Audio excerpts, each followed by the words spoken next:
Tere, armsad sõbrad, tere, kallid inimesed.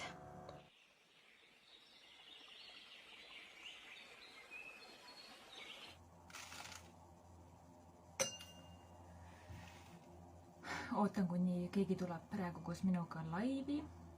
Võtame ühe sibula ja koorime selle ära. Külmkuivatud vaarikas. Sellega on ka suurepärane suvilast korjatud. Mulda pandud siia, et vahepeal ta puhkab, aga nüüd juba täitsa hakkab uuesti andma meile. Siia natukene karulauku. Nii, aga hakkame praadima. Meil on vaja panni selleks.